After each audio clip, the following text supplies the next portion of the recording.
Welcome back to another exciting video. If you're new here, don't forget to hit that subscribe button and turn on notifications so you never miss out.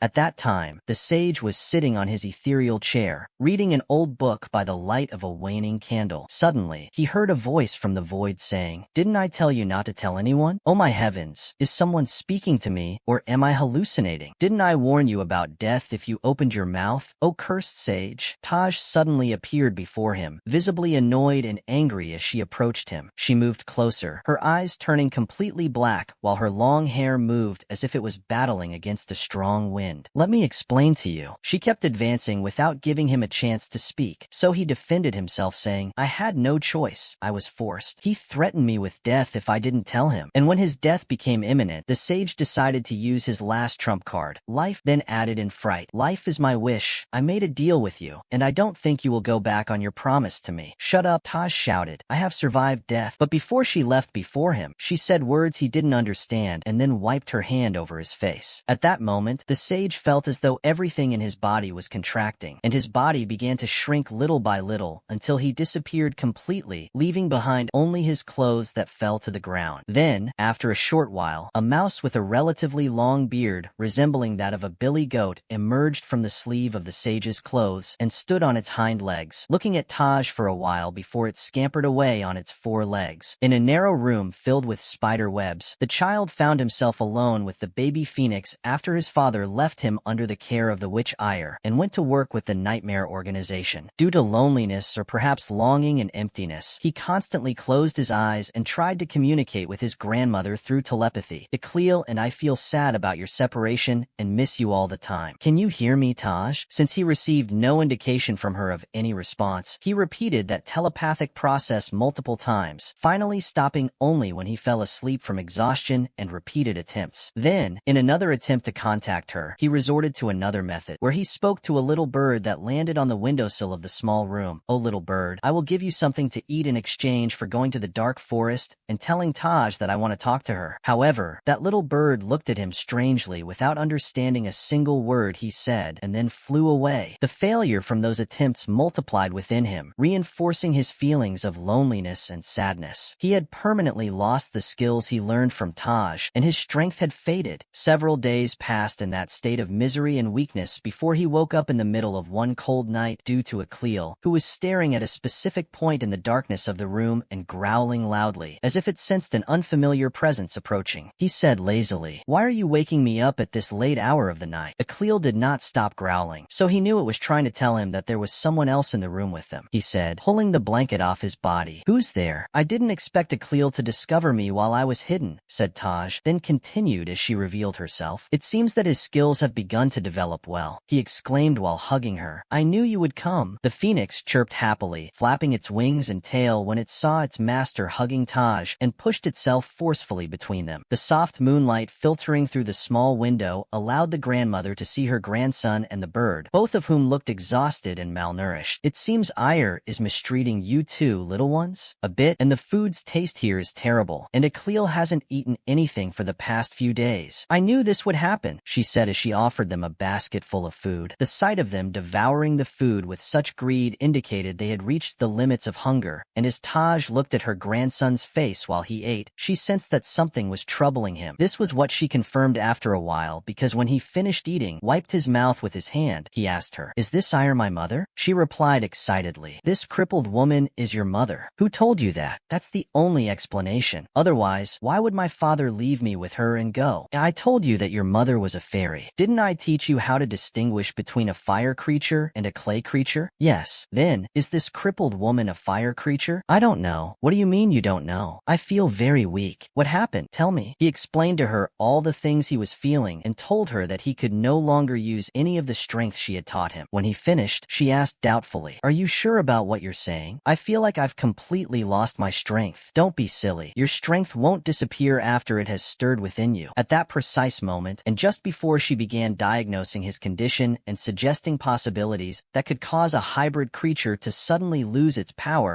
and become unable to use it. Someone opened the door to the room without knocking. "What's going on here?" Ire asked. "Who are you talking to?" He looked toward the place where Taj had been standing but didn't find her, realizing she had managed to disappear before Ire could discover her. And he understood that with a little cunning he could get through this predicament safely. He said, "I wasn't talking to anyone. I heard with my own ears you talking to someone." Then she added while pointing at Aklil with her long finger protruding through a copper ring, "Did you start talking to that thing again, you idiot?" Aklil looked at her with anger, wanting to scream in her face to avenge the way she had addressed them, but he remembered his master's order to stay calm and not act impulsively to avoid problems. So he ignored the insult and did not make any move. Ire didn't know he was a hybrid, so she probably said, "If you have started talking to him again, I want to tell you that humans cannot speak with animals." Then she added sarcastically, "And if your reflection in the mirror resembles that of a pig, that doesn't mean you are a real animal and can communicate with them." As time passed, he couldn't hold his stomach any longer, so he moved to the corners of the room that were most devoid of spider webs, lowered his pants to his knees, and relieved himself there. The next evening, when the usual time arrived, during which Ire brought the terrible-tasting food to them, she could immediately detect a foul, sharp odor as soon as she entered the room. She said while looking around the room, "What is this?" and added after plugging her nose, "What have you done?" "I'm sorry," he whispered shyly. "I couldn't hold my stomach any longer." She yanked him by the ear toward the bathroom, shouting while pointing to an area filled with sand. "Next time, learn to relieve yourself here, oh son of a scorpion fairy." That term, son of a scorpion fairy, reminded him of something. He had heard that word before. He was sure, just as he was sure now that he was standing in front of her. He raised his gaze and looked into her face, and at that moment his memory began to foggily recall past events bit by bit. But before he could grasp everything clearly, she fiercely interrupted his memory pathway. "Why are you staring at me like that?" "And no, nothing. I'll go back to my room." When he returned to his room, he found Taj waiting for him, having finished cleaning up the corner of the room from his mess, and saying in a low voice, "Close the door behind you, and come. I have something to tell you." Aklil hopped up to sit on his shoulder, and the two approached her. She said, having discovered the reason why he had lost his strength and become unable to use it, speaking in hushed tones so that the witch wouldn't know about them. "It's sadness, my little one." "Sadness?" "Yes, it's your weakness." Then she added to explain her theory. "Your relocation here has caused you to feel sadness, and that's what made you lose your strength." "And what can I do?" She simply said, "Get rid of your sad feelings, and your strength will return." "And how do I get rid of them?" She reached out her hand and grabbed his shoulder. "Think of those who love you and care for you. Maybe this will help dispel your sadness." "But no one loves me," he said despairingly. "I love you," she said gently, "and Aklil loves you too." Aklil flapped his wings slightly while still resting on his shoulder. "See, he's telling you he loves you. And does sadness make me hallucinate things that never happened before?" She did not understand, so she asked, "What do you mean? I feel like I've met Ire before, but I'm not sure." "Is that all you're feeling?" she asked anxiously. "Or is there something else?" "There is something else," he replied absent-mindedly. "A few days ago, I dreamed that there was a pack of wolves wanting to devour me on a rainy night. The biggest one jumped at me, but someone saved me from them." "Do you remember that person's name?" "I don't remember, but I think he said something to me in the dream." "What did he say?" It took him a moment to recall the dream's details. "You are so brave, little annoying bug. That's what he said to me." Upon hearing that, Taj knew that the effect of the forgetfulness drink was beginning to wear off on him, and that it wouldn't be long before he regained his memory and remembered everything. "I must leave," she said, and then disappeared. Indeed, it didn't take long before what Taj had predicted happened. Just 3 days later, on a night when the moon was full, he suddenly woke up from his sleep. This time, it wasn't Aklil who was the cause, but something else. "Wake up," he whispered to his bird. "Look towards the window." Aklil opened his eyes and looked where his master directed him. There was a blue flash pulsating from the window covered by a thin layer of mist. He pushed the blanket away from his body and walked cautiously toward the window, carefully wiping the misty glass with his hand so he could see clearly, then peered outside. As soon as he saw the sight before him, the hairs on his body stood up and he felt an electric current running through his spine. There was a girl standing outside, surrounded by something that resembled a cloud. Although he didn't remember her well, her hazel eyes and the tender looks she cast on him were enough to make him feel nostalgic for something. After a moment of hesitation, he opened the window. As soon as he did, he inhaled the fragrant scent of jasmine in the chilly night air and said without thinking, looking at her, "Mom." As soon as he uttered that word, the shade of Jumana smiled at him. "Forgetfulness hurts the dead in their graves, my dear," she said, beginning to fade away. "Don't forget, I am the one who has always loved you." And with that, his memories returned, and he was able to recall all the things that Taj had kept from his memory. He glared at Akil with anger, as if accusing him of being involved in a conspiracy. "Get away from my face," he said, pointing towards the window. He did not know what wrong he had done to his master to deserve such a reprimand, so he did not move from his spot and stood there for a while, unsure of what to do. "Come on,"